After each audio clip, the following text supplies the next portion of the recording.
Washington will return to the Pac-12 championship game in 2023 for one simple reason.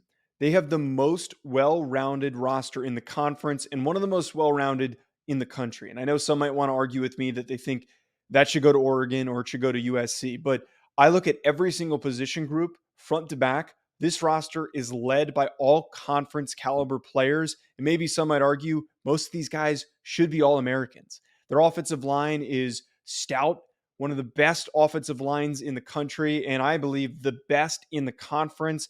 They're protecting an explosive quarterback in Michael Penix Jr., who has a big arm and who has taken a serious step forward after transferring from Indiana. He also has two 1,000-yard receivers in Rome Odunze and Jalen McMillan, who are coming back this year and could potentially put up even bigger numbers than what they had last season. On the defensive side of the ball, Braylon Trice is a wrecking ball and a problem causer for Pac-12 offensive linemen.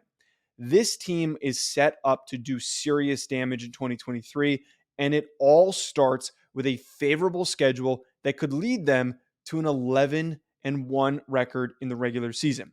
Let's take a look at their schedule and let's predict what games they're going to win and what they're going to lose this upcoming season. Starting us off with Boise State. It's a good, nice test for a non-Power 5 opponent.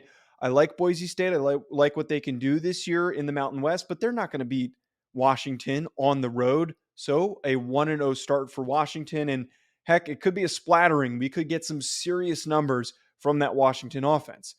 They then take on Tulsa, which has not been the same since that COVID season. 2-0 record to start the year for Washington. They then travel to take on Michigan State. And I've said this before for other record predictions that Michigan State is going to be a huge mess this season. This is going to be possibly as ugly as it was last year. 3-0 record this far into the year. They then take on Cal at home. I'm not afraid of Cal. 4-0 record at Arizona. I think Arizona is intriguing, but not a team that's going to upset Washington. 5-0 record. Oregon. Now, if you watch the Oregon record prediction, if you haven't, go watch that. But you know that I have said that this game being at home for Washington is a nice boost. And I just think just slightly, Washington has the slightly more well-rounded team and more playmakers on the offensive side of the football that is going to help them win this football game. And we already saw Washington win last year, and I know it was because Bo Nix got hurt at the end of that game, but I think that Washington is primed to win this game yet again in 2023. That gives them a 6-0 record. They then also take on Arizona State at home. Kenny Dillingham, I'm rooting for him, but not in year one. He's not going to do that much. 7-0 record at Stanford. Going to be a little bit of time before Troy Taylor gets this boat in the right direction.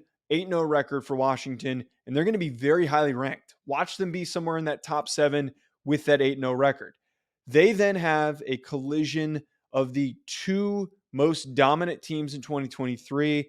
When they go on the road, they come to Los Angeles to face off with USC. Now, this is going to be make or break for them. This is going to be a really critical game for them and their resume to make that push to the college football playoff. It's going to be hard for them to make it there with one loss, with a lot of teams that are going to be vying for those final spots. I think that because this game is on the road, and I've said this before, I think at home for Caleb Williams this upcoming year, stadium at times can be hard to play at, and Caleb Williams is just so damn hard to corral. So I have to go with USC in this one. That then gives them a 7-1 record. Sorry, an 8-1 record at that point in the season. They do then turn around and take on Utah, which is a very tough turnaround after potentially losing to USC. I do think, though, that Utah is not as scary as they've been made out to be. I think that Utah benefited from some teams regaining their identity last year, like Oregon and Washington. They're going to be a ranked team. They're going to be a competitive team.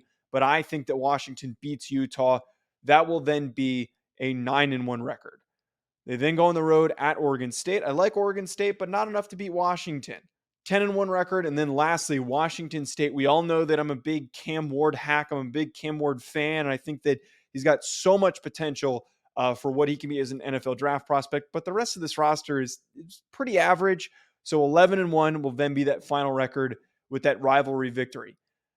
If you disagree with me, let me know in the comments. But I really think that Washington will get back to the Pac-12 championship game. But the better question, and I would love to hear in the comments, if they go 11-1 and they win the Pac-12 championship game, do they secure a spot in the college football playoff, and what might keep them out? Let me know below.